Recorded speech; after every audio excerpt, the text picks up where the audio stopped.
everyone. Welcome to Bruhan Mumbai Municipal Corporation's Virtual Training Center, and I am Mrs. Nehal Kodambe, your English teacher from VTC. Let's begin with today's session. Welcome to today's session. Dear children, today's video will be of second part of unit 4.6, that is the work of a fabric, and this will be the second part, and in this part we are going to do some activities from pointer section.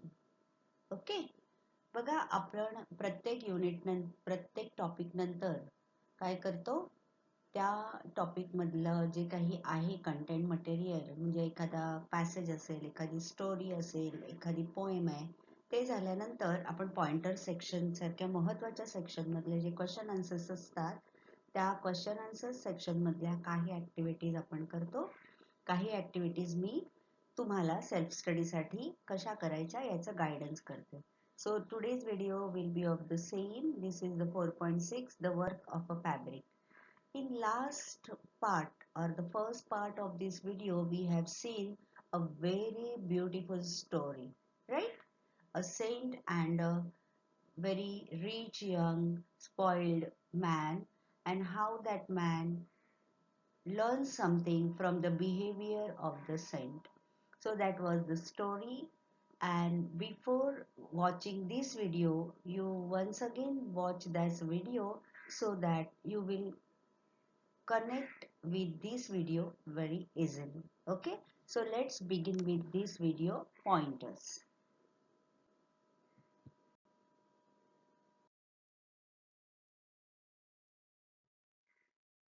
So here comes the first activity. What is that activity? Read the story silently. So this activity will be done by you. आता हा पहिला जो भाग आहे किंवा पहिली activity आहे, ही तुम्ही करायची आहे. कारण आता आपण वाचलं, काय सांगितलंय त्यांनी? Read the story silently. You will read this story silently and not loudly. As you know, there are different types of reading. Sometimes they ask you to read aloud. मोठ्याने वाचायचं. आता इथे तुम्हाला त्यांनी काय सांगितलंय? मनातल्या मनात वाचा. Silently. Read the story silently. So before we move to the next activity, you will read the story silently, or after watching this video, you will read the story. Okay? Now we will move to the next question.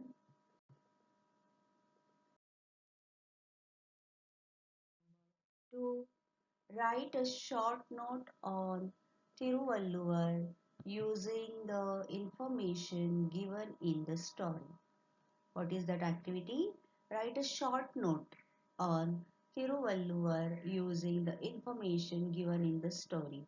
You know the Saint Thiruvalluvar, and we have given some information even in this story. Okay. आपल्याला या स्टोरीमध्ये संत थिरुवल्लुवर यांच्याबद्दल जी काही माहिती सांगितली आहे, त्याच्या आधारे एक शॉर्ट नोट लिहायची. शॉर्ट नोट म्हणजे कसं, थोडक्यात त्यांच्याबद्दल माहिती लिहायची. Let's write it.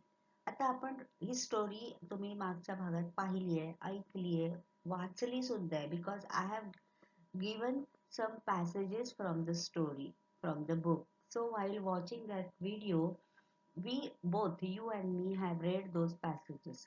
And again in first activity, you will read the story. So it will be easy for you to find out and write the information given about Thiruvalluvar in this story. So let's write it. So here is the answer. Thiruvalluvar was a great Tamil saint poet who lived more than 2000 years ago. Thirukkural is the book of his teachings. It is greatly loved and respected even today. Thiruvalluvar was a textile weaver. He wove beautiful fabrics and saris and sold them in the market.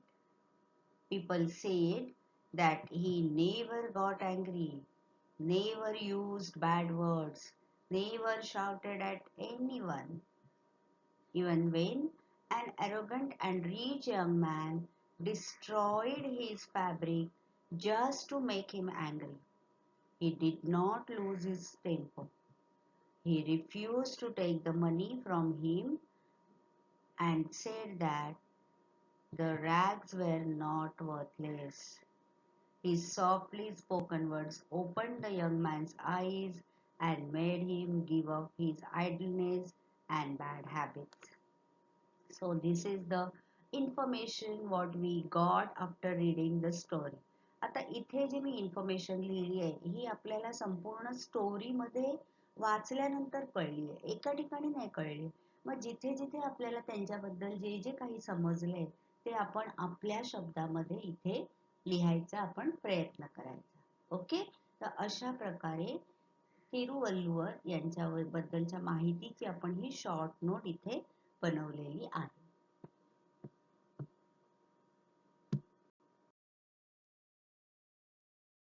To the next question, question number 3. Read aloud the speech in which Tiruvalluvar explains how the fabric was made. Present the process in the form of a chart. See, now this is something different we have to do. Read aloud. In first question it was read silently. So sometimes we have to read it silently. Sometimes we have to read aloud. So both the way we have to practice reading. Read aloud the speech in which Thiruvalluvar explains how the fabric was made. Okay, this is the first part, and the second part is present the process in the form of a chart. So firstly we will explain how the fabric was made.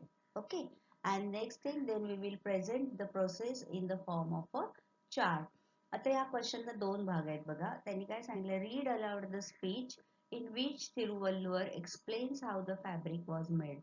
बघा, थिरुवल्लुवर त्या मुलाला सांगतात की whatever you have done is not correct because we have made that fabric. So many people's hand has been, with the hands of so many people that fabric was made, or the work was done. So many people have toiled to make that fabric. And then he explains the complete process of cotton to fabric to that young rich man. त्या मुलाला ते सांगतात की तू जे कापडाचं, आता तू जे काही त्याचं चिंध्या केल्यास ते चिंध्या करण्यामागे अनेक लोकांचे कष्ट, प्रेम त्याच्यामध्ये होतं. आणि मग कापूस पिकवण्यापासून कापड बनण्यापर्यंतचा प्रवास ते त्याला सांगतात. आणि ते जे स्पीच आहे ते तुम्ही मोठ्याने वाचायचंय. ओके, आणि ते वाचून झाल्यानंतर present the process in the form of a chart. चार्टच्या स्वरूपात ते आपल्याला प्रोसेस इथे लिहायची आहे. आता मी इथे तुम्हाला प्रोसेस चार्टच्या फॉर्म मध्ये कशी लिहायची ते दाखवते आणि तुम्ही तो पॅसेज नंतर मोठ्याने वाचून बघा. So here comes the first step. The farmer grows cotton in the field. The farmer grows cotton in the field. Then it follows with, after months he picks cotton from the bolls. पहिलं काय होतं, शेतकरी शेतामध्ये कापसाचं पीक घेतात. ते त्याच्यावर उन्हात पावसात दिवस रात्र कष्ट करतात आणि काही महिन्यांनंतर जेव्हा त्याच्यामध्ये कापूस तयार होतो तेव्हा ते प्रत्येक त्या कापसातल्या बोंड म्हणतो आपण त्याला, कापसाचं बोंड, त्याच्यातला कापूस ते गोळा करतात. After months he picks cotton from the bolls. Then he gives it for spinning. मग तो कापूस पिंजायला दिला जातो. त्याच्यातली जी बी असते, जी सरकी असते ती बाजूला काढली जाते. It is separated. It gives it for spinning. It follows with, it is spun into long threads. नंतर त्याच्यापासून कापूस कातून त्याचं काय केलं जातं, लांब लांब धागे बनवले जातात. आपण बघतो ना, तुम्ही बघता की चरख्यावर कसे त्याचे धागे पूर्वीच्या काळी, आता मशीन मध्ये केले जातात, पण पूर्वी त्याचे चरख्याने हाताने त्याचे धागे बनवले जायचे कापूस पिंजून झाल्यानंतर. It is known as spinning. So it is spun into long thread. Then threads are dyed with colors. आता ते पांढरे असतात because cotton is white in color. So सगळे कपडे काय आपण पांढऱ्या रंगाचे नाही घालत. We like colorful clothes. So those threads are dyed with colors. त्या धाग्यांना रंगीत रंगामध्ये बुडवून ते सुकवले जातात. And then threads are woven together to make fabric. Okay.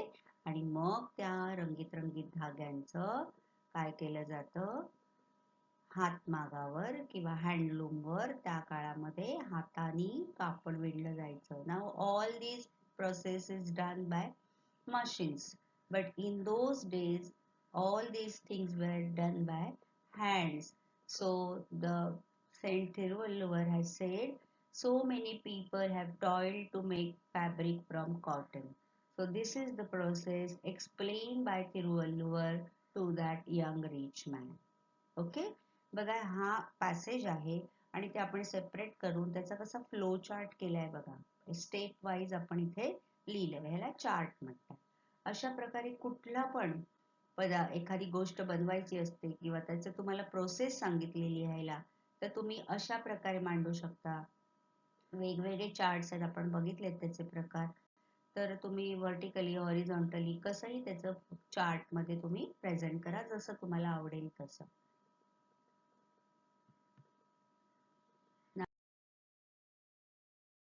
To the next question, I'll show you the picture of or picture chart. You can say the process of cotton to fabric. बघा इकडे तुम्हाला आता जे मी process तुम्हाला flow chart मध्ये दाखवली होती ती इथे इकडे पिक्चर चार्ट मध्ये दिसते. याला पिक्चर चार्ट म्हणतात. बघा तुम्ही असं पण करू शकता. पिक्चर चार्ट तुम्ही पिक्चर्स काढून पण त्याच्या खाली एक एक सेंटेन्स मध्ये हे दाखवू शकता. Okay. So in first picture you can see cotton is produced from farmers, right? Secondly, you can see after plucking the cotton, then spinning is done. You can see that lady is spinning, and all these things are done with hands. Next step is you can see that woman, she is making wrap for the loom. Okay. Loom वर बघा ती त्या जे कापूस पिंजलेला आहे. Second बघा इथे जी second lady आहे, you can see here down she is sitting and spinning the cotton. आणि त्या कॉटनचे असे तिने लडी लडी करून ठेवले आहेत बघा. ओके. आणि मग ह्या थर्ड पिक्चर मध्ये the lady who is sitting here, she is making long thread from that cotton. बघा ती कशी त्याच्यावर लांब लांब धागे तिने केलेले आहेत. नंतर चौथ्या पिक्चर मध्ये ही जी वर बसलेली लेडी आपल्याला दिसते, you can see she is rolling that threads into a bobbin. मग ती असं त्या बॉबिन मध्ये त्याचे असे गोल गोल रोल करते ती. And in fifth you can see here the yarn is woven into fabric. आणि ह्या पाचव्या चित्रामध्ये हा जो माणूस आहे तो त्या धाग्यांपासून असं इथे कापड विणताना इथे दिसतोय बघा. आपल्याला इथे दिसतंय. So this is the process explained in beautiful way through the pictures. किती सुंदर एक्सप्लेन केलंय बघा इकडे तुम्हाला त्यांनी. So in this way now the process of cotton to fabric is almost clear to you. त्या काळामध्ये जसं हाताने सगळं काम केलं जायचं त्याचं एक सुंदर पिक्चर इकडे तुम्हाला दिसतंय. Now the next question number 4. Choose any one of the objects we use daily and find out how it is made. Present the information in the form of a chart. बघा आपण आताच discuss केलं the process of fabric from cotton, how it is done. Okay, so now this activity is related to the last activity. Choose any one of the objects we use daily and find out how it is made. आपल्या रोजच्या वापरातलं कुठलाही एक पदार्थ किंवा एक गोष्ट घ्यायची आणि ती कशी बनते याचं प्रोसेस फाइंड आउट करायची आणि चार्ट फॉर्म मध्ये ती आपल्याला मांडायची. ओके. आता आपण अनेक गोष्टी वापरतो बघा. साखरेची प्रोसेस आपल्याला माहिती आहे, ऊसापासून साखर बनते. किंवा चहा चहा जो आहे तो पण मळ्यात पिकवला जातो आणि आपल्याकडे त्याचं पावडर फॉर्म मध्ये तो चहा येतो. वेगवेगळ्या गोष्टी आपण वापरतो. किंवा आपले गहू आहेत, ती चपाती आपण रोज खातो. शेतामध्ये गहू पिकण्यापासून चपाती बनण्यापर्यंत अशा अनेक गोष्टी तुम्ही कुठलंही एक एक्झाम्पल घेऊ शकता आणि त्याची प्रोसेस फाइंड आउट करा.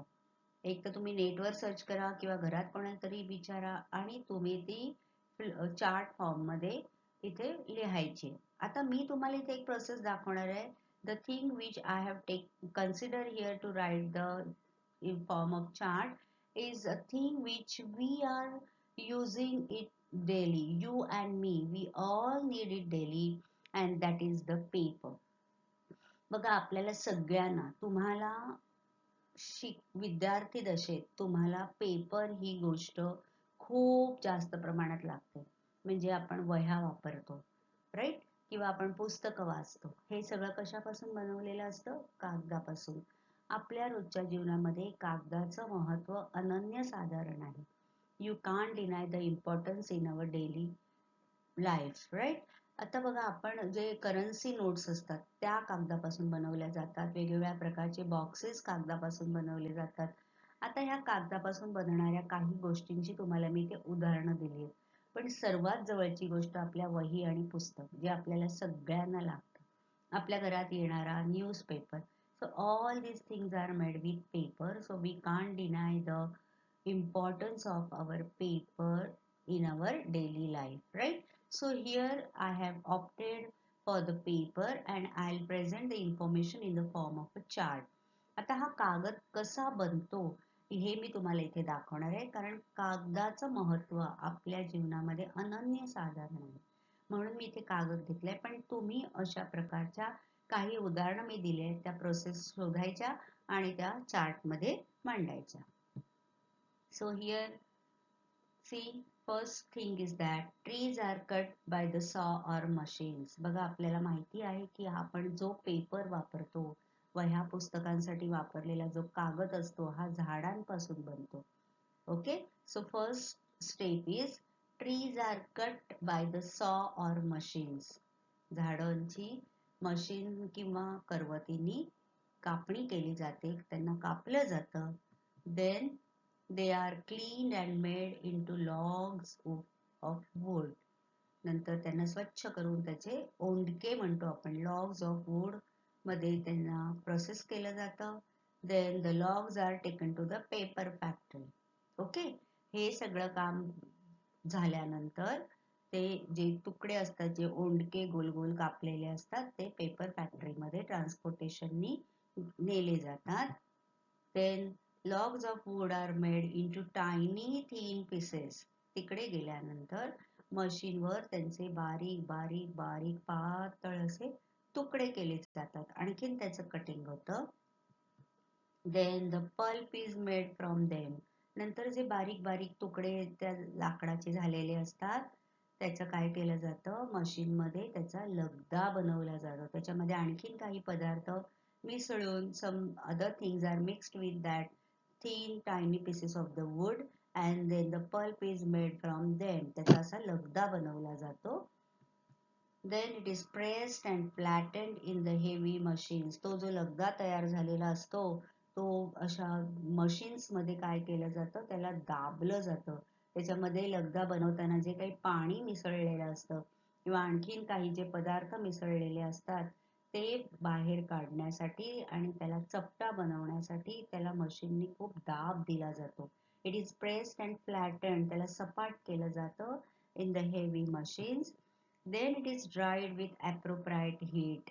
ते सगळं झाल्यानंतर त्याला मशीन मध्येच उष्णता देऊन पूर्णपणे सुकवलं जातं. नाहीतर तो कागद लवकर खराब होऊ शकतो, त्याला वाळवी किंवा कीड लागू शकते, राईट?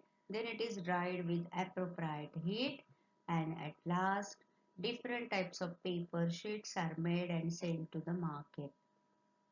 आणि मग त्या सुकवल्यानंतर त्याच्या वेगवेगळ्या शेप मध्ये टाइप्स मध्ये त्याचं कटिंग किंवा त्याला काय कलर्स द्यायचे असतील असं सगळं त्याच्यावरती प्रोसेस केली जाते आणि मग मार्केटमध्ये विकण्यासाठी पाठवलं जातं.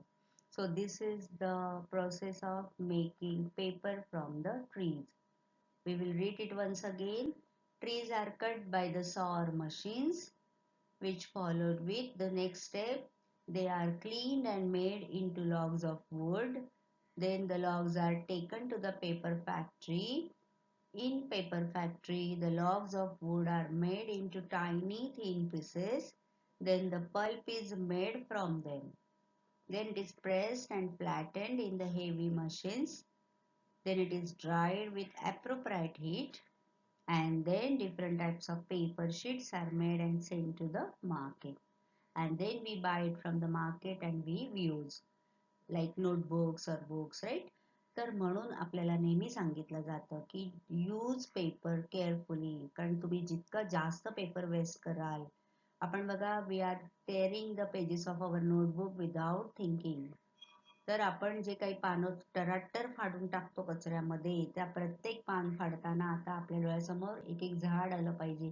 कारण आपण जे पेपर वापरतो ते पेपर झाडापासून बनतात. झाडांनी स्वतःला डिस्ट्रॉय करून किंवा त्या झाडं आपण ती कापून हे पेपर बनवलेलं असतं. झाडांनी आपल्यासाठी स्वतःचा बळी दिला असं म्हणायला आपल्याला हरकत नाही.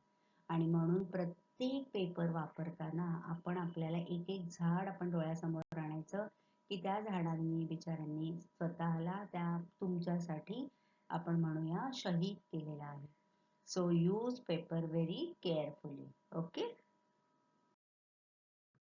Now you can see here the process of making paper from the wood.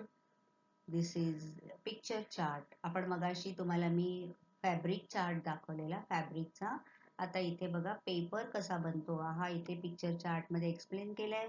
In first picture you can see there is a tree which is cut.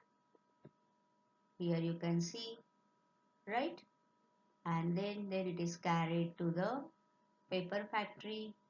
In paper factory it is cut into the tiny pieces.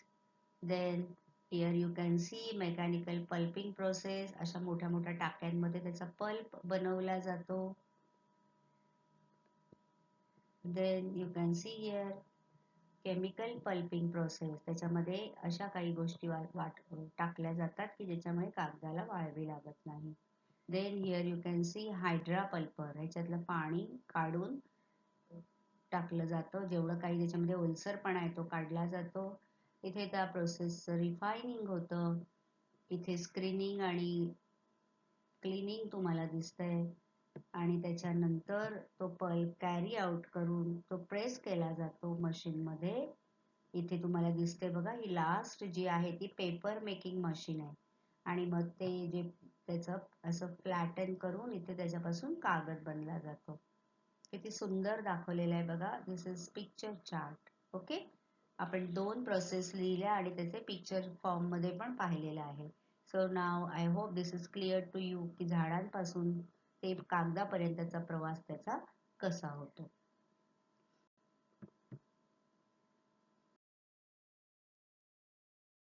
The next activity, retell the story in your mother tongue. So this is the second activity which will be done by you.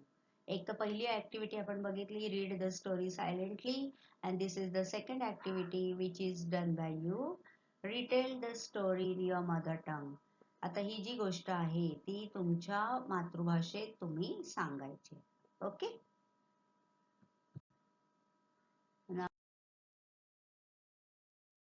Activity, collect with the help of your teachers stories about the lives and messages of saints that lived in Maharashtra. Do you remember when we done the first part of this topic? In the beginning I showed you some pictures of the saints in Maharashtra. महाराष्ट्रात जे संत होऊन गेले त्या काही संतांची चित्र तुम्हाला मी पहिल्या भागाच्या सुरुवातीला दाखवली. तर आता आपल्याला इकडे काय करायचंय, collect with the help of your teacher. Now I'll tell you collect with the help of the NEET or your books if you have any story books. Okay, stories about the lives and messages of saints that lived in Maharashtra. महाराष्ट्रात जे संत होऊन गेले त्यांच्या बद्दलची काही गोष्टी किंवा त्यांनी आपल्याला कोणता संदेश दिला त्याच्याबद्दलची माहिती तुम्ही गोळा करायची आणि लिहायची. आता मी तुम्हाला इकडे 2-3 संतांबद्दलची माहिती थोडक्यात दाखवते, पण त्यांच्याबद्दलच्या आणखीन स्टोरीज तुम्ही कलेक्ट करा, त्या वाचा आणि तुमच्या संग्रही ठेवा. So we will begin with saint Dnyaneshwar. Okay, so I'll give you here short information about Sant Jnaneshwar. We will see in brief. Saint Jnaneshwar was one of the greatest saints of Maharashtra. He was born in 1275 at Apegaon on the banks of river Godavari. He wrote Jnaneshwari at the age of 16. See, when he was just 16 years old, he wrote Jnaneshwari. He opposed rituals. He has written many poems which are known as ovies. बघा इकडे मी संत ज्ञानेश्वरांबद्दल तुम्हाला थोडक्यात माहिती सांगितली. आता इकडेच्या यांच्याबद्दलच्या काही गोष्टी आहेत किंवा त्यांनी कोणता संदेश दिलाय याच्याबद्दलची माहिती तुम्ही गोळा करा. Okay, so Sant Jnaneshwar was one of the greatest saints of Maharashtra. He was born in 1275 at Apegaon on the banks of river Godavari. He wrote Jnaneshwari at the age of 16. He opposed rituals. जे काही धार्मिक कांड होती, जी काही लोक अंधपणाने अंधश्रद्धेने करत असत त्याचा त्यांनी विरोध केला. त्या काळात बघा किती वर्षांपूर्वी, 750-800 वर्षांपूर्वी त्यांचा जन्म झालेला आणि त्या काळामध्ये इतक्या लहान वयात त्यांनी समाजात ज्या काही अनिष्ट रूढी परंपरा आहेत त्याला विरोध केला होता. He has written many poems which are known as ovies. त्यांनी ज्या काही छोट्या छोट्या कविता लिहिल्या आहेत किंवा त्यांनी जे काही काव्य रचले त्याला ओवी असं म्हटलं जातं. Okay,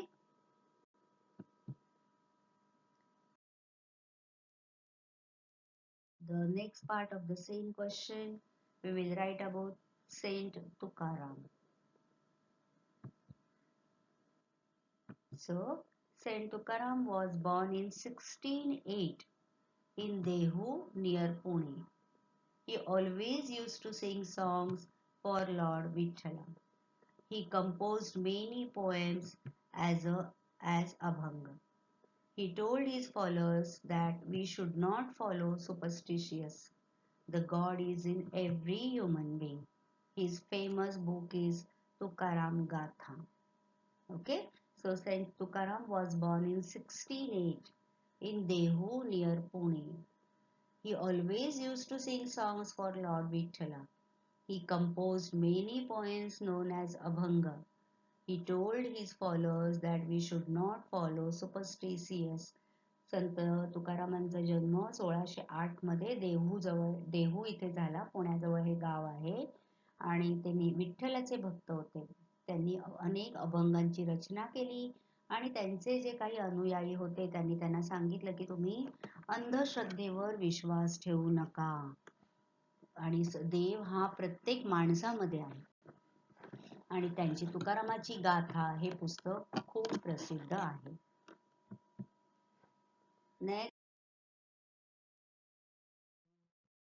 The next saint is Saint Namdev. Saint Namdev was born in Narsi in Parbhani district. He is disciple of Saint Jnaneshwar. He believed in equality of all men. He advised people to follow the Bhakti Marga. He composed the Abhangas.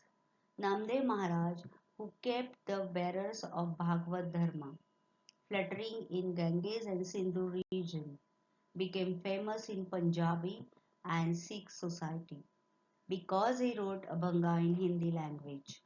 He was the first Marathi saint to write Abhanga in Hindi language. So you can see here Saint Namdev was born in Narsin Parbhani district. Okay, and he is disciple of Saint Jnaneshwar. संत नामदेवांचा जन्म परभणी जिल्ह्यातल्या नरसी येथे झाला आणि ते ज्ञानेश्वरांचे अनुयायी होते किंवा भक्त होते.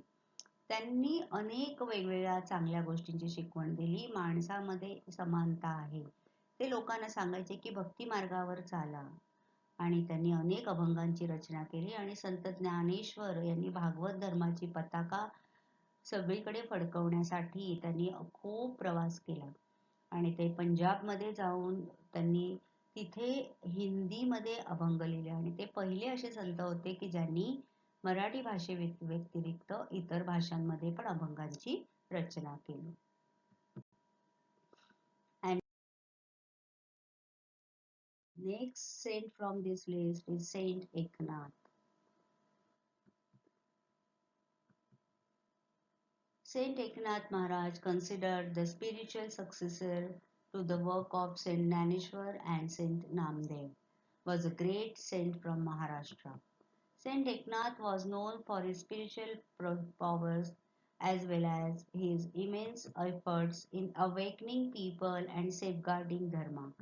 Saint Eknath is the author of numerous hymns and books of bhakti and spirituality, including the famous Eknathi Bhagavad, the spiritual essence of the Bhagavad Gita, and his magnum opus Bhagavad Bhavartha Ramayan. Saint Eknath lived in Paitan in Aurangabad district. He has composed many abhangas, bharud, gaulani, etc. He supported the social equality. He had also opposed the class system and caste system in his abhangas. Saint Eknath rendered the advice to the people not to accept any distinction of the high and low. बघा तिथे तुम्हाला मी संत एकनाथ महाराजांबद्दल सांगितलेलं आहे. He was considered the spiritual successor to the work of Saint Dnyaneshwar and Saint Namdev. बघा काही संत जे आहेत ते आधीच्या संतांनी जी काही शिकवण दिली त्याचीच त्यांनी पताका पुढे पुढे नेत राहिले ते आणि इथे संत एकनाथ महाराज जे होते त्यांनी संत ज्ञानेश्वर आणि संत नामदेवांची शिकवण पुढे सुरू ठेवली. He was also from the Aurangabad district and he has known for his spiritual process as well as his immense efforts in awakening people and safeguarding dharma. लोकांना जे काही त्या काळचे लोक अंधश्रद्धेवर विश्वास ठेवून वागत होते त्यांना त्याच्यातून बाहेर काढण्याचं आणि त्यांना जागृत करण्याचं काम यांनी केलेलं आहे. त्यांनी अनेक अभंग लिहिलेले आहेत आणि त्यांची एकनाथी भागवत हे पुस्तक खूप प्रसिद्ध आहे. तसंच त्यांनी भावार्थ रामायण लिहिलेलं आहे. Then he has composed many abhangas, bharud, gavalani, etc. He supported the social equality. समाजामध्ये त्या काळात गरीब श्रीमंत उच्च नीच जो भेदभाव होता तो त्यांनी दूर करून लोकांना समानतेवर आणण्यासाठी खूप प्रयत्न केले. So this was the next saint from the list, but this is not the last. Here I have explained you the work of some of the saints. Now you can research on the net, or if you have storybooks, you can collect the stories, read it, and try to translate it in English if you have them in Marathi.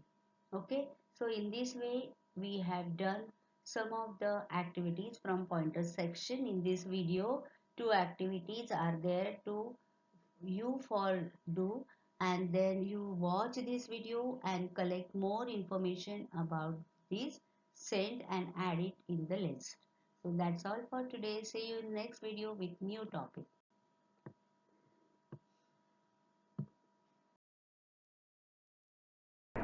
That's all for today. So you will revise whatever we have learned in today's session. Please subscribe the channel and press the notification button to get the link of next video. Bye bye.